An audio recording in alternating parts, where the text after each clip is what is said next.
Assalamualaikum warahmatullahi wabarakatuh.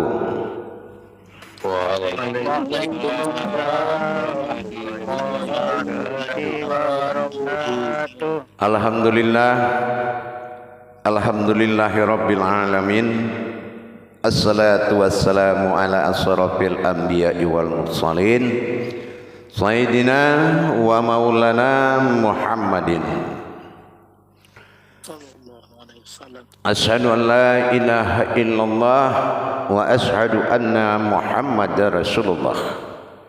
Allahumma sholli ala sayyidina Muhammadun musyabihil wal ikram ya wal jalil wal ikram wa tahirin wal mujahidina amma ba'du ibadallah wa ittaqullah. Bersyukur kita kepada Allah dengan mengucapkan alhamdulillahirabbil alamin atas segala limpahan karunia rahmah dan hidayahnya, sehingga kita dapat menjalankan amanahnya bertalabul ilmi zahir batin dunia dan akhirat. Bersalam kita tidak akan pernah kita lupakan, marilah sama-sama kita sampaikan kepada junjungan kita Nabi Allah Nabil Akhirul Zaman Rasulullah Muhammad sallallahu alaihi wasallam. Atasnya kalimahnya kita kalamkan bersama-sama dengan membacakan Allahumma shalli ala sayyidina Muhammad wa ala alihi sayyidina Muhammad. Alhamdulillah, para jemaah grup 5 yang dirahmati Allah rahimakumullah. Insyaallah kembali kita memperdalam ilmu dan wawasan kita kepada Allah dalam tajalli rohani, memperjalankan rohani kita sampai pada saat pada tingkat wujud dan maujudnya Allah sebagai kodrat Tuhan yang akan dilakukan ibadah penyembahan, baik itu ibadihi maupun ibadullah. Kalau kita telah mengkaji 4 batin Allah asal usul semua terjadi, maka kita menuju hakikat yang kedua, yaitu kodrat asal mula awal jadi adalah Muhammad dalam sebutan diri.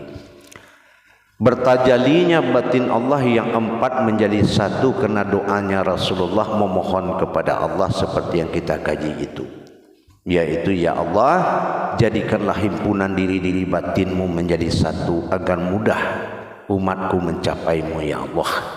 Akhirnya dengan kekuasaan alif alafa Allah menjadikan satu diri bernama nafsiyah. Ternyata dalam tajalli sifat nafsiyah bersiaga untuk menjadikan, yaitu syarat bertajalinya Allah kepada sifat. Apa bertajalli Allah kepada sifat? Yaitu terjadinya sifat dan zatnya Allah, terjadinya kursi dan kekuasaan dan kekuatan Allah terbuat dari sifat Allah. Bersifat Allah pada zatnya inilah yang menjadi tujuan pertama mendirikan mana batasan zatnya Allah sebagai kodrat dan mana batasan sifat Allah menjadi kekuasaan atau diri umat. Memang kalau kita kaji dari awal atau sebelum-belumnya ini, kita sering mendengar bahwasanya ada sifat dan zatnya Allah. Tetapi kalau kita tidak mengerti bagaimana tajalinya, terjadinya pegangan nur hayatnya Allah dalam bentuk jasad dan Adam, kalau hanya sebuah pengakuan, iblis pun bisa mengaku.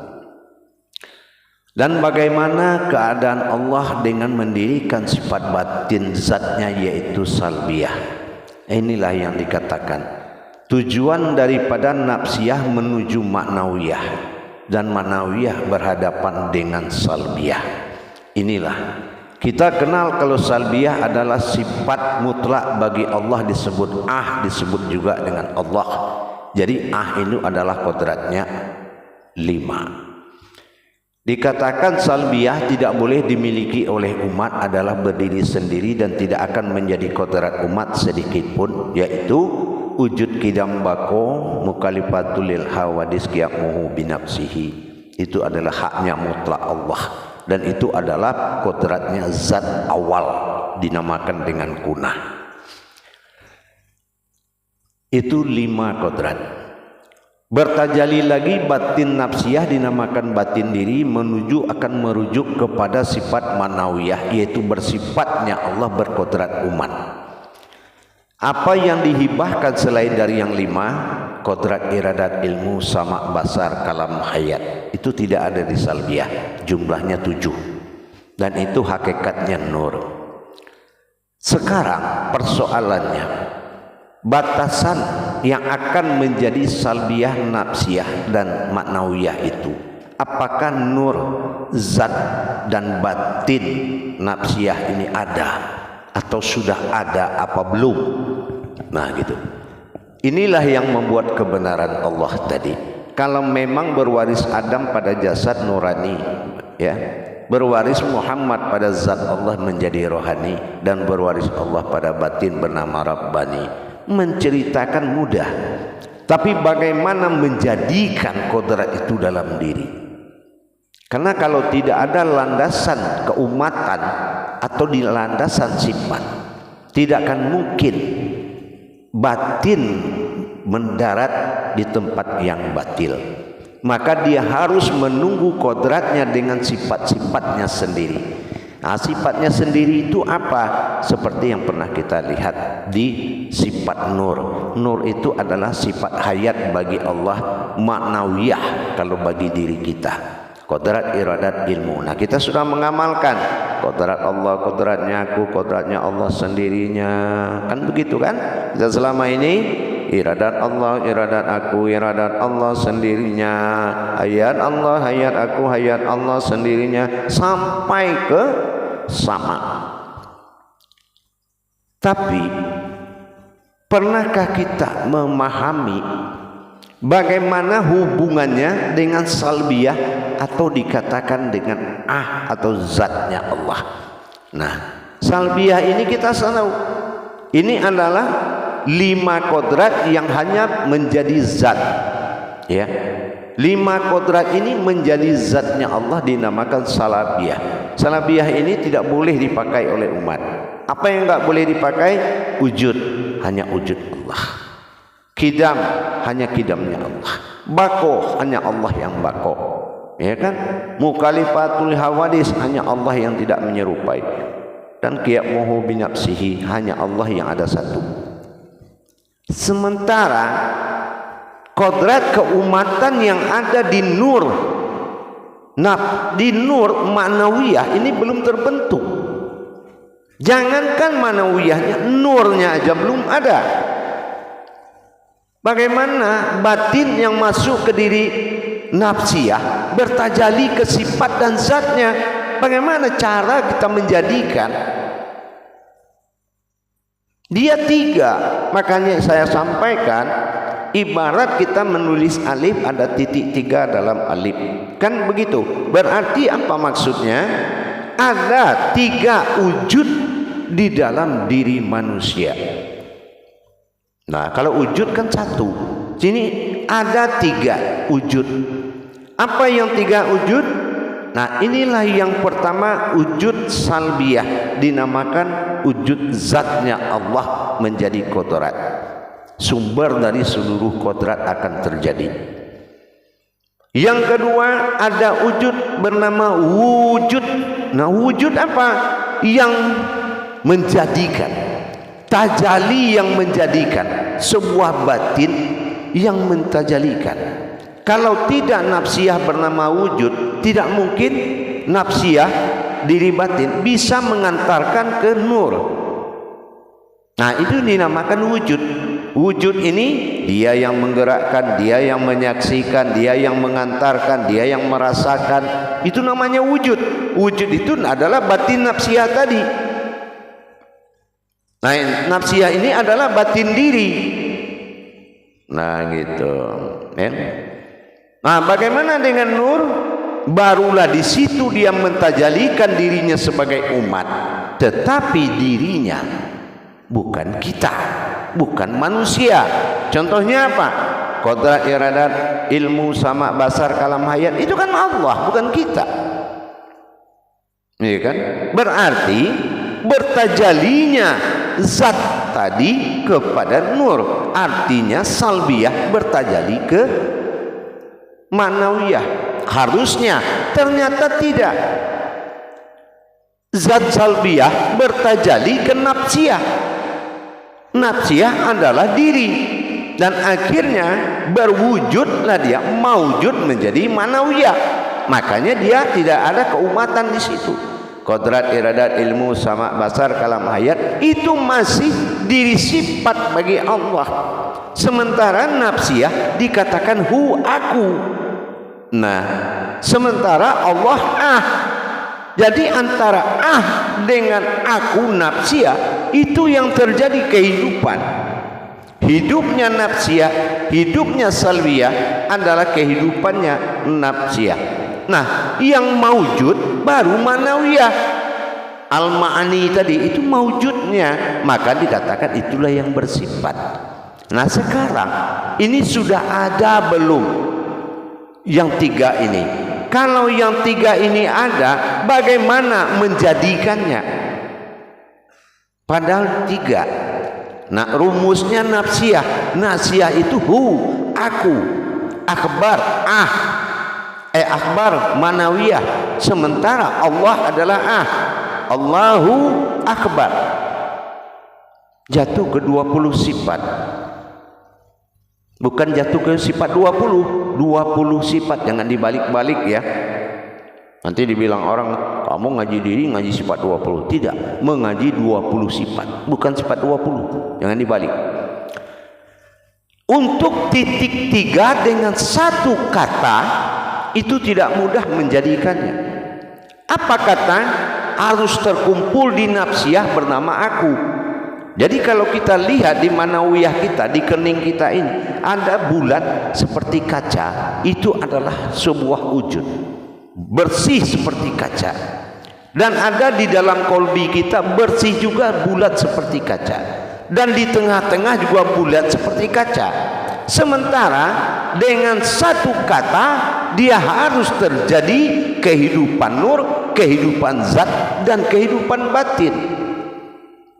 Disinilah mahalnya kodrat tadi itu. Nah, nanti ini akan diajarkan setelah session kedua melalui amalannya, cara mentajalikannya. Jadi kira-kira jamaah, perjalanan batinnya Allah menuju bersifat, mendirikan kodrat sifat, dia terhimpun menjadi batin nafsiyah, diri nafsiyah, tetapi kan belum bersifat. Makanya dia bersifat dulu, menghayatkan, menjadikan nur dalam tajalli batin, dan menjadikan zat sebagai kodrat, nur sebagai hayatnya.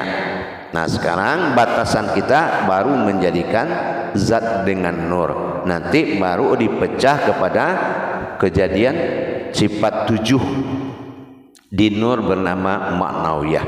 Dan nanti tiga yang turun titik ketiga adalah salbiyah, karena ada 5 kodrat. Kalau 5 kodrat ini ditambah 7 sifat tadi menjadi 12. Kalau 12 1 tambah 2 itu 3, kembali dia susunannya 3. Tapi ingat, ya kan, kalau kita sudah tahu 12 ini berakhir kepada 24 itu 6 itu apa? 6 itu sifat alam, alamnya zat dan alamnya nur, itu namanya 6 12. 6 pertama akan zohir nanti di Masehi pegangan Adam, jam 6 kedua akan lahir di rohani pegangan Muhammad, maka 12 bulan dalam 1 tahun. Nah, jadi kodrat mereka ini, kodrat aslinya adalah batin dan zat. Kalau batin dengan zat tidak bisa dilihat, maka lahir lagi langkah 00. Makanya jam 12 adalah 24 dan berujung kepada 00. 0 itu apa? Akan terjadi hubungan batin antara batin yang 4 diwakili nafsiyah tadi dengan zat Allah. Nah, inilah yang menjadikan 00. Zat Allah akan menjadi aras mengganti bumi, dan batin yang 7 menjadi kursi menggantikan langit. Inilah 7 petala langit dan 7 petala bumi. Artinya apa? 7 kursi Allah dan 7 aras Allah. Kalau sudah 7 14. Kalau sudah 14 berhadapan Allah dengan alam, itu yang dinamakan dengan 5 jumlahnya. 5 itu tauhid berhubunganlah. Nah, inilah yang membuat ada hubungan nanti. Tetapi kemana dia berhubungan, mai kemana, jatuhnya kemana, ini pergi kemana, ini setelah nur ini dengan zat kita dirikan. Jadi batasannya pada saat ini kita harus menjadikan kodrat yang bakal bisa bersifat itu.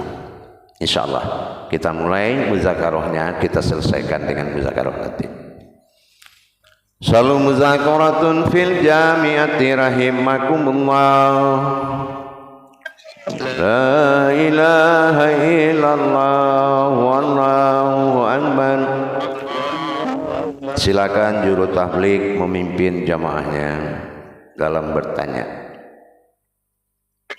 Terima kasih Buya. Assalamualaikum warahmatullahi wabarakatuh Buya. Waalaikumsalam warahmatullahi wabarakatuh. Alhamdulillah pada malam hari ini sangat luar biasa sekali untuk kajian wujud alif menjadi titik 3 zat, nafsiyah dan nur. Pada bapak-bapak yang mau bertanya dipersilahkan. Siapa dulu yang mau mengangkat tangan? Bapak. Pada Pak Lalu dipersilahkan Pak Lalu. Assalamualaikum warahmatullahi wabarakatuh, Guru. Waalaikumsalam warahmatullahi wabarakatuh. Tolong videonya dibuka.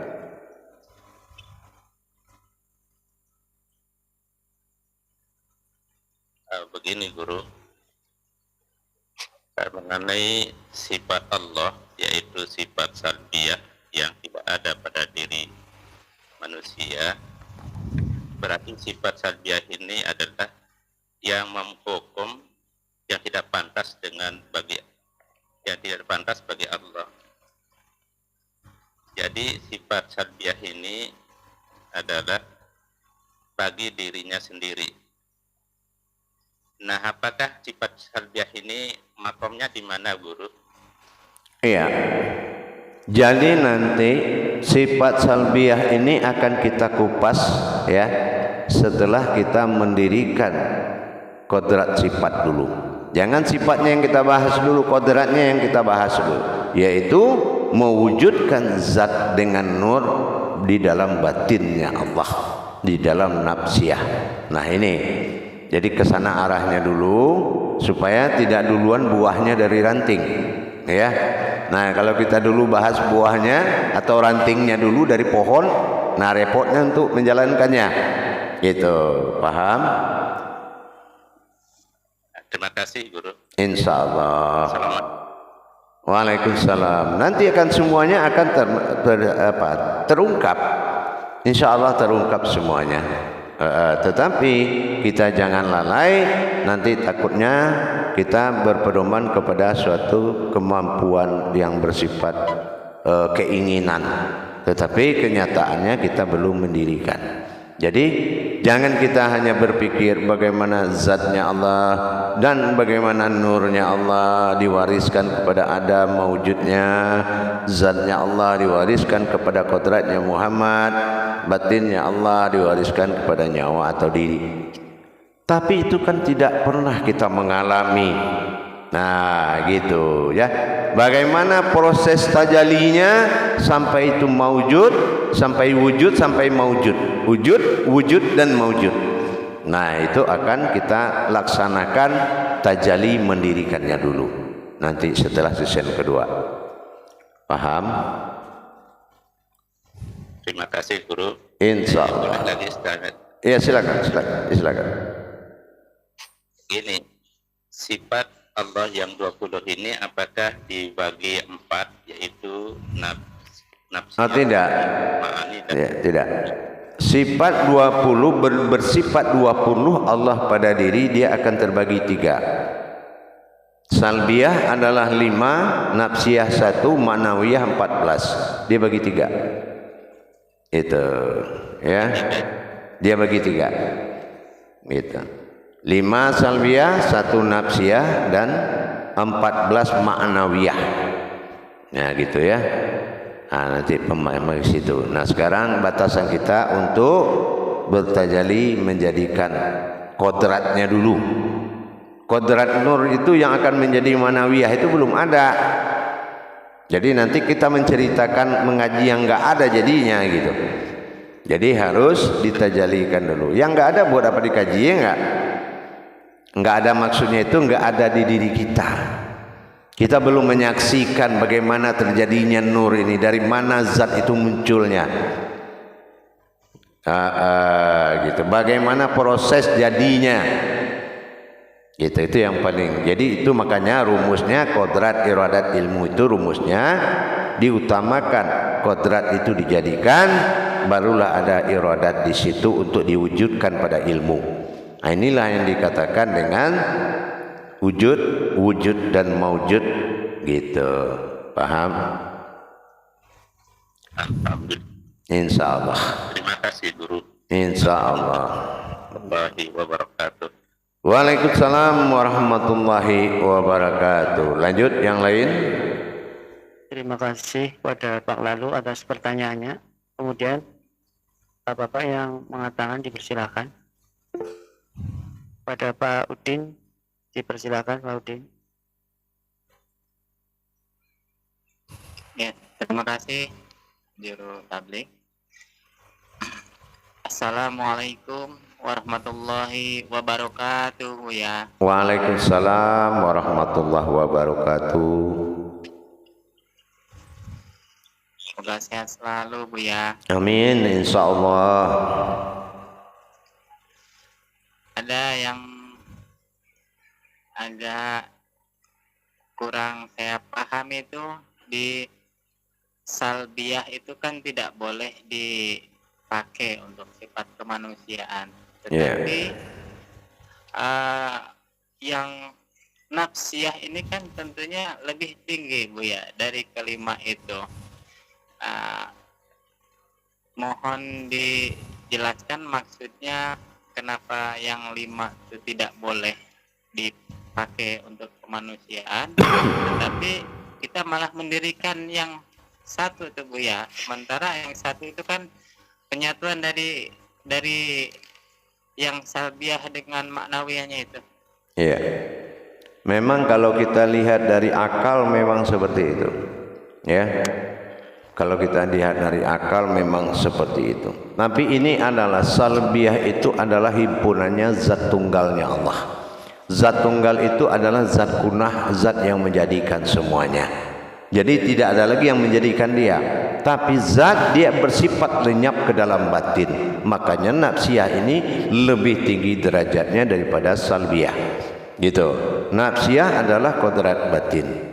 Gitu. Sekarang kalau wujudullah, maujudullah itu akan bisa dipakai, tapi dia dipakai dalam maujudullah, tidak dipakai dalam wujudullah. Wujudullah dipakai oleh Allah semata. Tapi kalau dia sudah maujud, dia pasti terpakai. Nah, di sini dia terpakainya kepada sifat. Sementara yang 5 ini akan terpakai kepada nafsiyah. Gitu, tidak terpakai kepada manawiyah. Gitu ya. Makanya dia tidak boleh dipakai oleh nafsiyah manawiyah. Yang makai nanti adalah itu nafsiyah makai. Di situ dia nanti bertajalinya. Ya kan? Paham?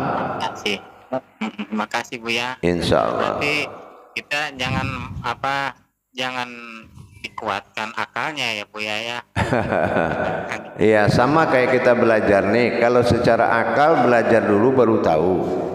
Tapi di jalan agama, di jalan ilmu, tahu dulu harus belajar.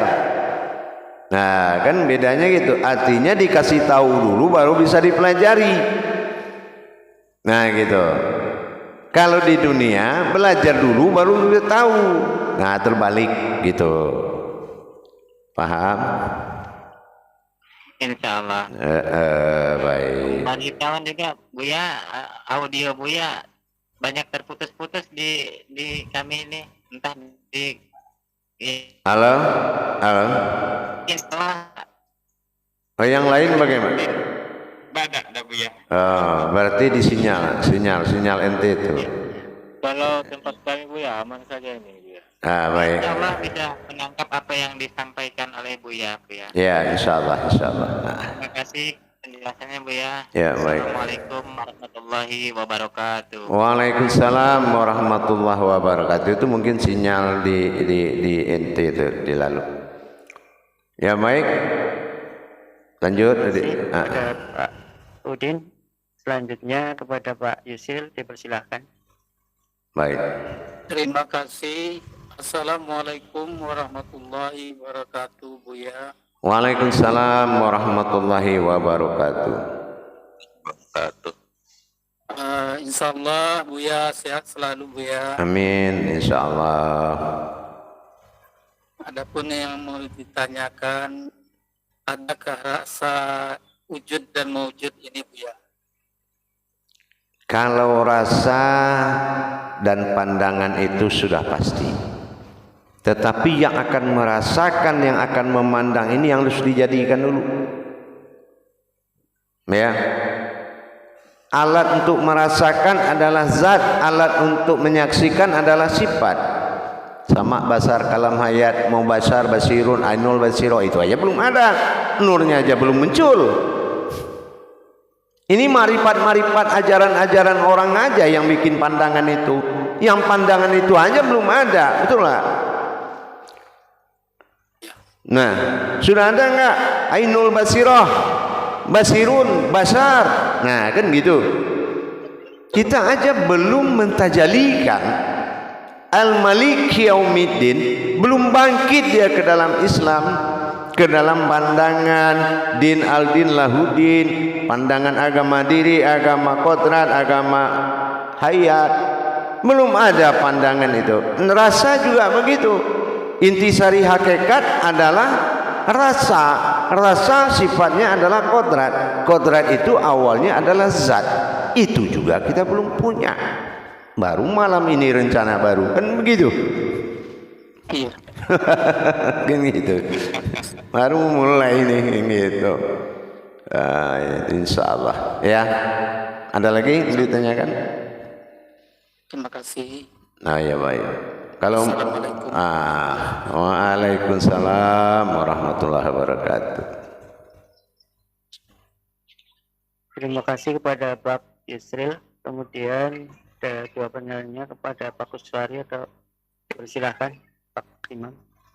Baik, terima kasih Pak Juru Tablek. Assalamualaikum warahmatullahi wabarakatuh, Buya. Waalaikumsalam warahmatullahi wabarakatuh. Ternyata kalau kita renungkan memang ini masih dalam taraf batin ya Buya. Artinya belum mewujud. Belum. Kodratnya belum ada. Betul. Dengan adanya 4 diwakili 1, nafas, tanafas, nufus, dan anfas diwakili 1, nafsiyah. Kemudian yang 4 kodrat diwakili 5 kodrat diwakili yang pada salbiyah, dan yang 7 nanti akan menjadi nur. Nah, semuanya itu berarti akan dengan tajalli nanti akan muncul dua-duanya, baik salbiyah maupun maknawiannya ya Bu ya. Setelah praktek tajalli nanti dua-duanya akan muncul menjadi satu, atau bagaimana Bu ya? Nah, iyalah. Kalau kita dari awal sudah belajar diri sifat, diri kodrat, diri wujud, kan banyak tuh ya.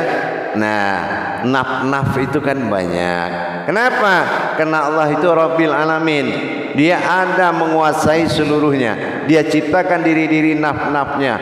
Nah, sekarang kita ketemu dalam kodratnya, ya kan gitu. Kita mulai menyatakan kajian yang selama ini dikaji, gitu, ya. Kita mulai, setelah saya perkenalkan dari awal, sekarang kita mulai memasuki kenyataannya. Ya, hakul mubinnya kita sudah mulai nih. Nah, sekarang bersifatnya pada sifatnya sendiri. Nah, dipakainya 7 sifat daripada kodratnya sendiri, dan dia hayat dalam zatnya sendiri, ya kan, dan dia wujud di dalam batinnya sendiri. Setelah itu digabungkan menjadi 3. Ini himpunan 7 tambah 5 tadi 12. 12 1 tambah 2 itu 3. 3 ini yang wujud menjadi kodrat Tuhan. Ini yang dikatakan ahad. Ini nafsiyah, ahad ini yang 3 tadi. Kan gitu kalau dikatakan, diperjelas. Makanya kenapa nafsiyah dinamakan aku, salbiyah dinamakan Allah, manawiyah dinamakan akbar, Allahu akbar. Kenapa jatuh aku dia? Dan ini misterinya sangat tinggi. Ya, ini naf, kita bukan naf, nas. Dan ini harus ketemu. Di dalam naf itu ada nas. Nah, ini akan terbongkar nanti setelah kita mendalami pada tajalinya nanti, ya kan? Nah, gitu. Sekarang kodratnya ini belum ada, ini yang harus betul-betul kita dirikan dulu. Dan mendirikan ini sebelum hatimu mengakui kan tidak boleh berhenti. Nah, gitu kan? Nah, jadi ini dilaksanakan nanti tajalinya setelah session kedua. Gitu, paham? Terima kasih Buah. Insyaallah. Amin insyaallah. Jadi inilah riwayat, insyaallah, riwayat ketuhanan yang jatuhnya pada sifat aftar, pada sifat nyata. Jadi kalau kita mau sholat mengaku kita amnya Allah, itu kan kajian, tapi kan belum terwujud yang nyata sebenarnya. Dari mana dasarnya kita mengaku? An'am dari mana gitu? Kalau nggak ada tajalinya kan pengakuan. Nah, ini yang dikatakan faba'iya wa rabbikuma tukadziban. Kira-kira begitulah. Ya kan? Fa adalah batin Allah, ba adalah batin diri. Nah, itu kan. Ya, sementara diakui faba'iya batin dalam batin. Rabbikuma dalam batinku, adalah aku. Dalam bikum itu adalah batinku padamu. Rabbikuma tukhaziban. Nah, itu kazibannya inilah yang harus nyata. Jadi kalau tidak, artinya itu yang nyata artinya. Nikmat mana lagi yang kamu dustakan, padahal mendirikan ayat itu yang kita tidak bisa. Nah, jadi kita mengatakan Allah maujudun illallah, paham Buya. Gitu. Besok bisa dirasakan, mantap Buya udah jadi ini. Nah, itu baru mantap kan gitu. Enggak ditukar lagi. Jadi itu insyaallah ya. Nanti di sesi kedua kita jalankan insyaallah. Baik, jamaah sekalian, kita istirahat 10 menit, nanti siapkan untuk rekaman pada sesi keduanya. Assalamualaikum warahmatullahi wabarakatuh. Waalaikumsalam warahmatullahi wabarakatuh.